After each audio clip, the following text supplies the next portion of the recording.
Ito ang kasaysayan ng ilan sa mga appointed na ombudsman sa Pilipinas. Paano sila nakakaupo sa pwesto? Ano ang papel nila sa lipunan? At paano ba sila dapat magsilbi sa ating bayan ayon sa nakasaad sa Sanligang Batas? Ang ating ngayong pag-uusapan. Ang lahat ng impormasyon na inyong makikita at maririnig sa video na ito ay maaari niyong ma-research sa internet online sa GMA News, ABS-CBN News, Inquirer, Manila Bulletin, Rappler, at iba pang mga verified newspaper and news channel sa ating bansa para ito sa patas na impormasyon. Aming ibabahagi ngayon ang kahalagahan ng ombudsman at ano ang ugnayan nito sa ating mga simpleng mamamayan. Marami at malawak ang tungkulin ng ombudsman at ang mga deputy ombudsman, pero atin lamang pasisimplihin at paiiksiin. Una, trabaho ng ombudsman na maging kinatawan ng sambayanang Pilipino o ng publiko. Ombudsman ang mata at kamay ng taong bayan laban sa mga mapang-abuso, tiwali, magnanakaw na mga opisyal ng gobyerno. Pangalawa, tungkulin ng ombudsman na kumilos sa lahat ng reklamo laban sa lahat ng opisyal at kawani ng gobyerno, maging kriminal o administratibo man ito.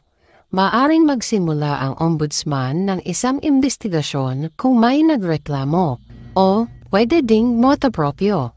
Ibig sabihin ay sa sariling kusa ng pag-iimbestiga at sila din ang magsasampa ng kaso sa mga tiwaling kawani ng gobyerno. Sa batas po, ang trabaho ng ombudsman, kumilos sa lahat ng reklamo laban sa mga opisyal at kawani ng gobyerno.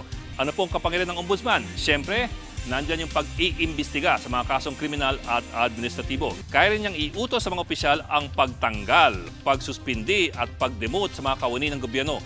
Meron po siyang power of preventive suspension hanggang 6 months. Walang sinumang korte ang maaaring iutos ang pagtigil ng isang investigasyon ng ombudsman. Pangalawa, kung may question ka sa desisyon ng ombudsman, kailangan mo pa siyang iakyat sa Korte Suprema. At pangatlo, matatanggal mo lang ang ombudsman at ang kanyang deputy ombudsman sa pamamagitan ng impeachment. Lagi nating tandaan na kung walang ombudsman, wala tayong check and balances sa mga opisyal ng gobyerno na mapang-abuso sa kanilang kapangyarihan o mga tiwali at magnanakaw. Kaya mahalaga na may konsensya at delikadesa ang tatayong ombudsman sa ating bansa. Dahil kung tiwali din ang ombudsman, walang opisyal ng gobyerno ang mapaparusahan o mapapanagot.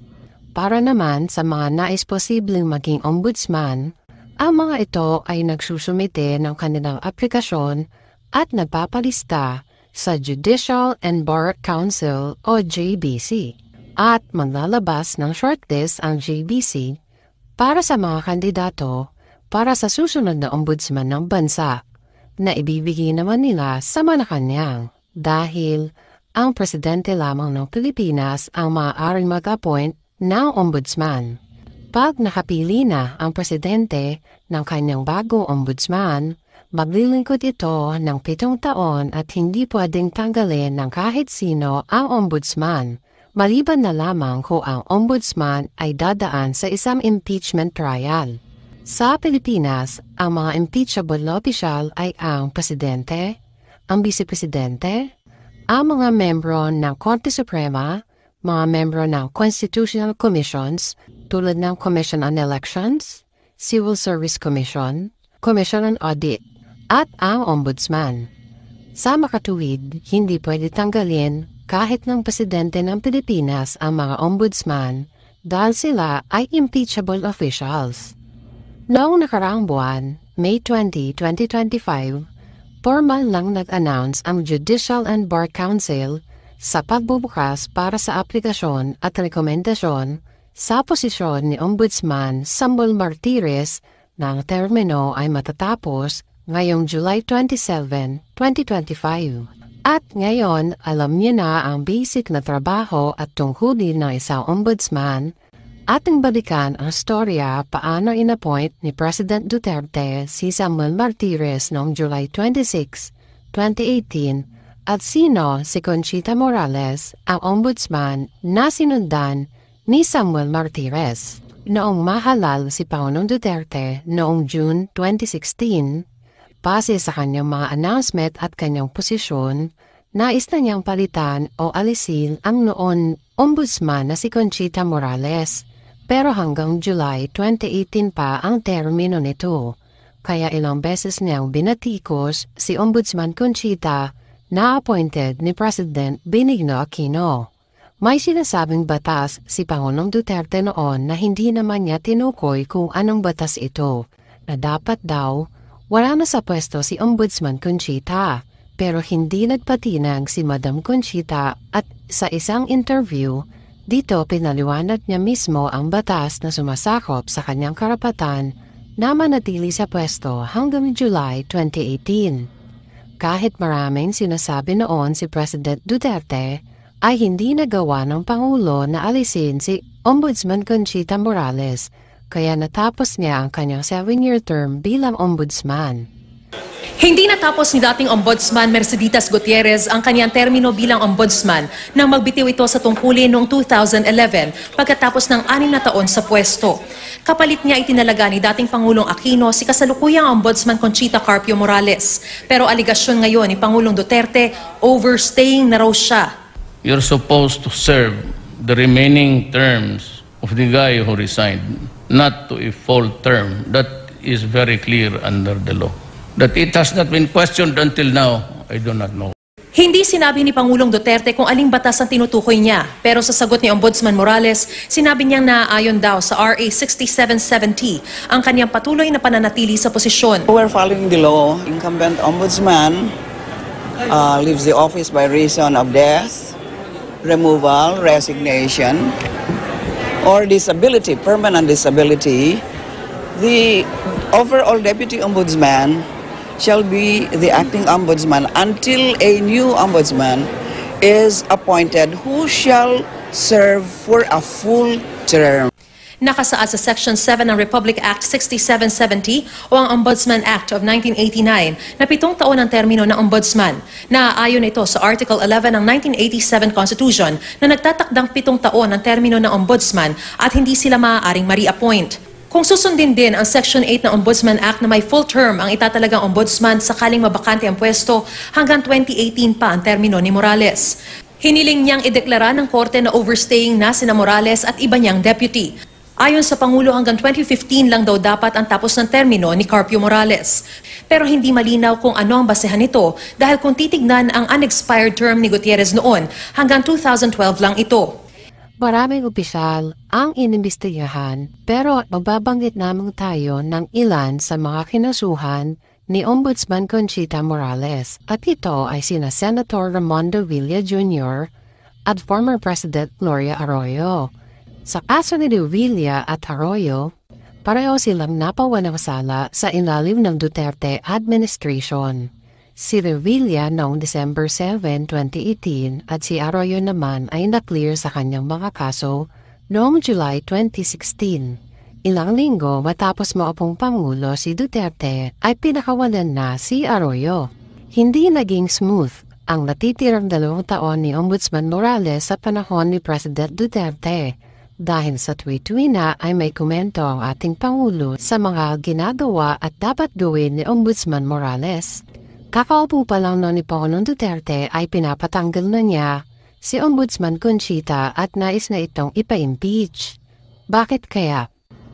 May mga nagsampa ng impeachment complaint laban kay Ombudsman Conchita upang mapatalsik siya sa pwesto tulad ng mga kaalyado ni Duterte na sila Atty. Gregorio Belejica noon pang 2017. Pero ang mga pagkilos na ito ay nabigo lahat at nanatiling ombudsman si Conchita Morales hanggang sa kanyang huling araw ng termino noong 2018. Isa sa mga kontrobersyal sa huling 2 taon sa pwesto ni Ombudsman Conchita Morales ay nang sinampahan ng kaso ni Pangulong Duterte si Deputy Ombudsman Carandang noong October 2017. Diba, atin ng pinaliwanag ang tungkulin at trabaho ng isang ombudsman.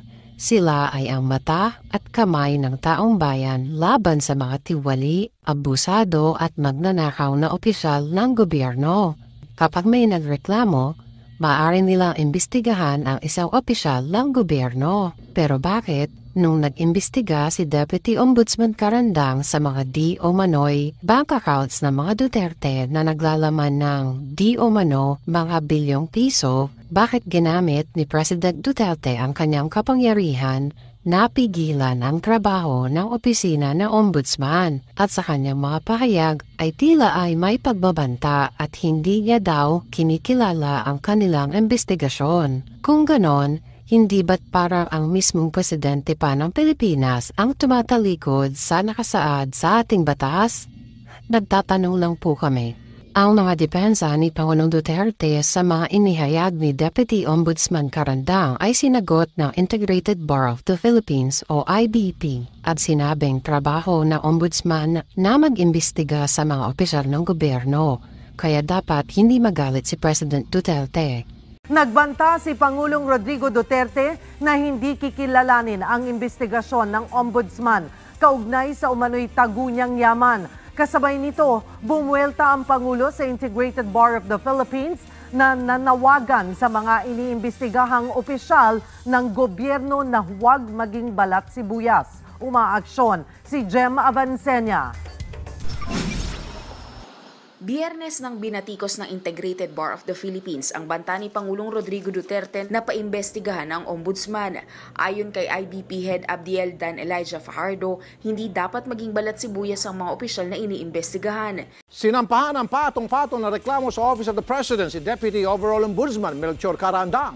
Unang naghain ng reklamo si Attorney Manuelito Luna at Eligio Malyari.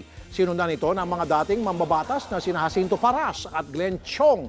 Pinasisibak nila si Carandang dahil sa pagsasaso publiko ng bank accounts ni Pangulong Duterte. Nauna nang sinabi ni Carandang na confidential ang investigasyon nila sa bank accounts ng Pangulo.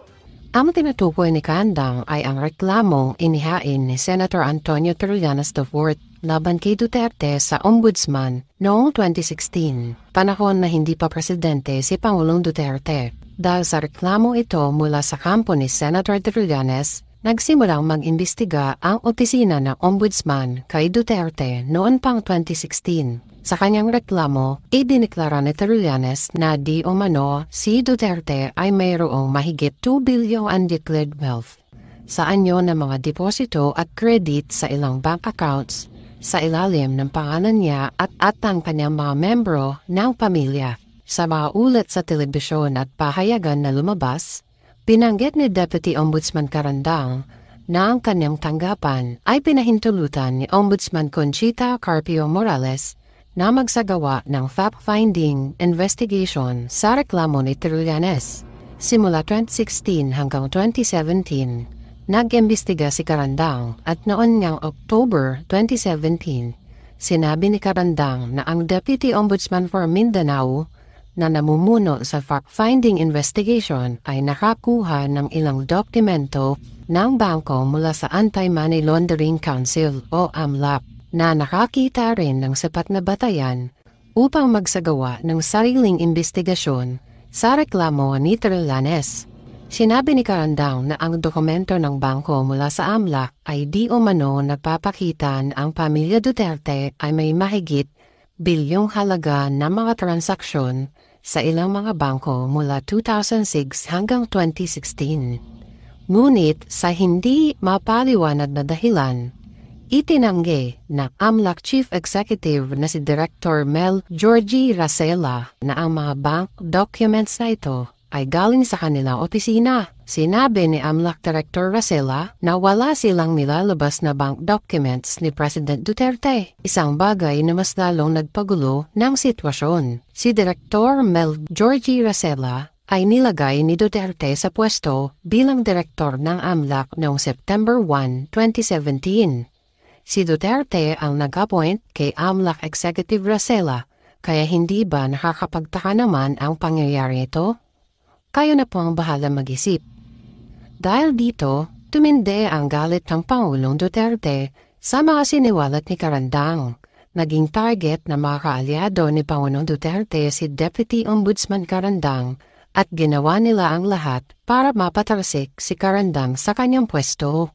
Dahil ito sa kanyang pag-iimbestiga at sa di umano'y hidden wealth ng mga Duterte na isinapubliko nito. Patong-patong na kaso ang pinagsasampa ng mga kongresista na matalik na supporter ni Pangulong Duterte laban kay Carandang. Sa timeline na aming ipapakita ay maiintindihan ninyo ano ang nangyari kay Ombudsman Carandang matapos ang kanyang pag-iimbestiga. October 2017, in-expose ni Deputy Carandang ang mga di umano bank accounts na binigay ng AMLAC na pagmamay-ari ng mga Duterte na may depositong di umano ay ilang bilyong piso. Nagalit dito ang Pangulong Duterte at naglabas ito ng mga announcement laban kay Deputy Ombudsman Carandang. January 2018 ay formal nang pinasususpindi ni Pangulong Duterte si Carandang, isang bagay na hindi ginawa ni Ombudsman Conchita Morales dahil labag daw ito sa pagiging independent ng opisina ng Ombudsman. Pero dahil wala ng choice at bababa na sa pwesto si Ombudsman Conchita, kaya noong July 26, 2018, kaagad na inappoint ni Duterte si Samuel Martires bilang bagong Ombudsman ng Pilipinas.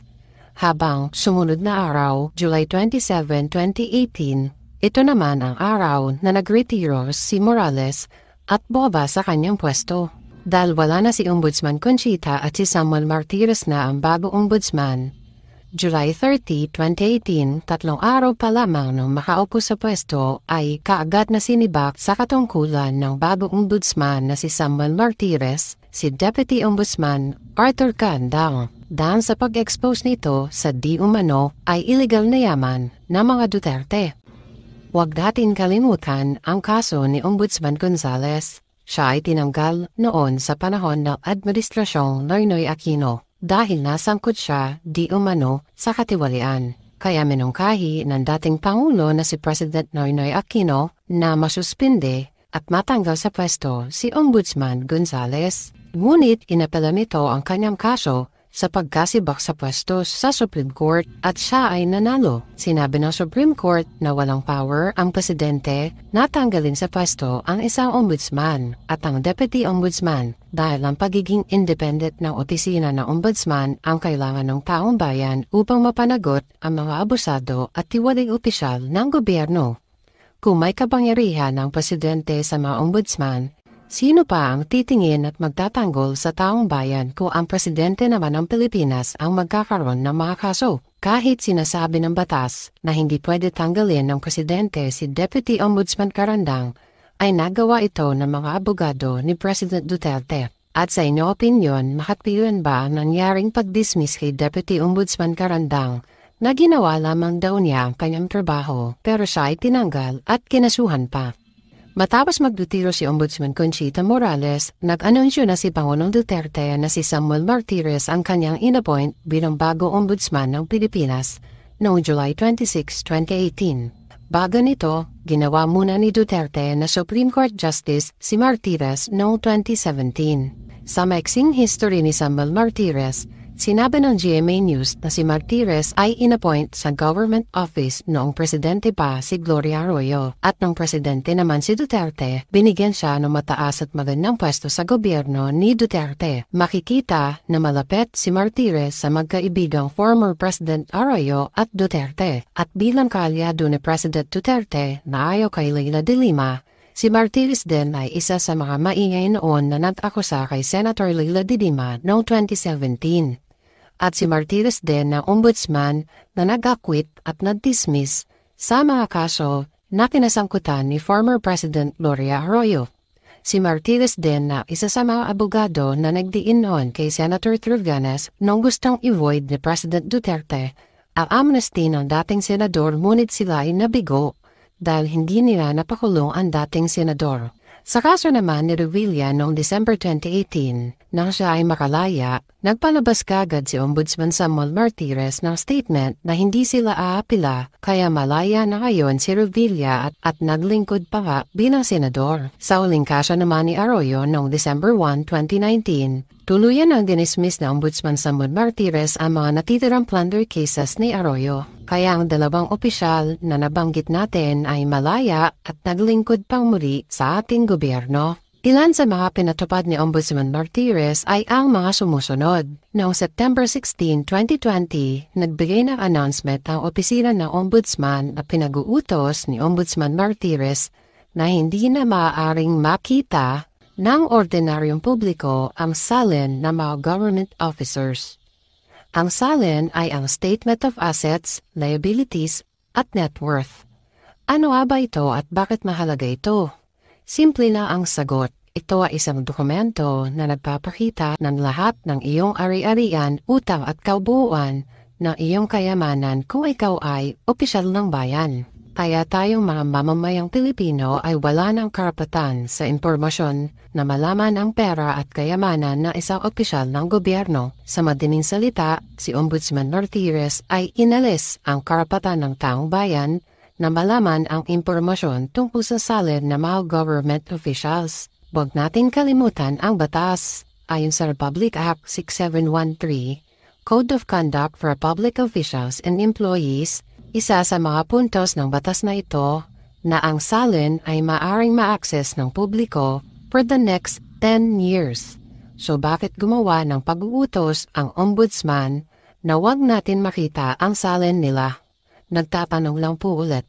Pangalawa, ilang araw matapos alisin ni ombudsman ang karapatan ng taong bayan na makita ang salin ng mga opisyal ng gobyerno ay inutos naman ng ombudsman ang stops, lifestyle checks on public officials. 3 araw matapos ipagbawal na makita natin ang salin ng isang opisyal ng bayan, September 22, 2020, nagbigay na announcement ang opisina ng ombudsman na pinag-uutos ni Ombudsman Martires na hindi na maaring imbestigahan ang pamumuhay, mga pagmamayari, mga negosyo, bangko at mga pera at kayamanan ng mga opisyal ng gobyerno. Kaya tayong mga mamamayang Pilipino ay wala ng karapatan sa impormasyon na malaman ng isang opisyal ng gobyerno kung sila ay mayaman, yumaman, maraming utang, o tapat sa kanilang mga tungkulin. Sa madaling salita, si Ombudsman Martires ay inalis ang karapatan ng taong bayan na malaman ang impormasyon ng pamumuhay at pagmamayari at kayamanan ng mga opisyal ng gobyerno. Pangatlo, ang opisina ni Ombudsman Martires ay ginawa ding pigilan ng COA o Commission on Audit sa pagsasapubliko ng COA report ukol sa government agencies. Ang Commission on Audit o COA sa Pilipinas ay may pananagutan sa pag-audit sa mga ahensya ng pamahalaan. Maaaring i-highlight na mga ulat ng COA sa mga ahensya ito ang mga irregularidad ng pananalapi, hindi pagkakapare-pareho at potensyal na maling paggamit ng mga pondo. At ang mga ulat na ito ay mahalaga sa pagtataguyod ng transparency at pananagutan sa mga operasyon ng pamahalaan. Tulad na lamang ng mga report at pag-iimbestiga na isinapubliko ng COA sa kanilang mga nakalap tungkol sa budget o pondo ng Department of Education, confidential funds ng Office of the Vice President. Sa madaling salita, nais ni Ombudsman Martires na tutulan ng COA na gawin nito ang kanilang mga mandato na isiwalat ang katotohanan tungkol sa kanilang audit sa mga ahensya ng gobyerno. Sa mga aksyon ng opisina ng ombudsman, tila parang pinipigilan nito ng paulit-ulit ang publiko na malaman ng taong bayan ang mga ginawa at nagawa ng mga opisyal at ahensya ng gobyerno. Pang-apat, bilang ombudsman, nararapat imbestigahan ng opisina ni Martires ang naging pahayag ni Vice President Sara Duterte laban sa di umano'y banta nito sa buhay ng ating Pangulong Marcos Jr., First Lady Lisa Marcos at House Speaker Romualdez, pero ito ay tinanggihan ni Samuel Martires. Sinabi ni Martires na wala raw nakikitang aksyon ni VP Sara na dapat imbestigahan sa ngayon. Sa mga bagay na aming pinuntos, base sa mga news at public writings na nasulat at nabalita sa radyo, sa TV at sa internet, naginampanan ni Ombudsman Martires sa loob ng 7 taon sa kanyang serbisyo simula July 26, 2018 na matatapos ngayong July 27, 2025 ay parang lumalabas na hindi para protektahan ang interes ng sambayanang Pilipino, kundi protektahan ang mga taong nasa gobyerno. Base sa mga inutos ni Martires, inalis ni Martinez ang lahat ng karapatan ng taong bayan na makita ang salin na nagbibigay impormasyon sa pera o kayamanan ng isang opisyal ng bayan. Maging ang karapatan natin na malaman ang kanilang uri ng pamumuhay ay pinagkait ni Martires sa publiko. Sa kanyang termino, wala ni isang opisyal ng gobyerno ang nakasuhan ng katiwalian. Kahit ang mga kaso na sangkot ang malalaking di umano'y mga anomalya sa formally at mga pondo ng Pilipinas na nagastos ng panahon ng pandemic, ang mga kaso ng di umano'y EJK ay walang nakasuhan o naimbestigahan na mga opisyal ng gobyerno. Ngayon nawawala na sa pwesto si Samban Martires sa July 27, 2025. Sana ang kanyang mga panuwala na bawal makita ng mga Pilipino ang salin ng isang government officer, na bawal din nating tignan ang kanilang pamumuhay at pag-ipakita ng COA ang mga investigasyon nito sa mga ahensya ng gobyerno. Sana lahat ito ay mabago na muli dahil karapatan ng taong bayan na malaman ang lahat ng impormasyon na ito para sa patas at transparency ng checks and balances ng mga opisyal ng bayan. At sana ang susunod na ombudsman na i-appoint ni President Marcos Jr. ay mayroong konsensya at mayroong delikadesa upang makapaglingkod ito ng tama at nararapat sa ating bansa. Maraming salamat po sa inyong panunod.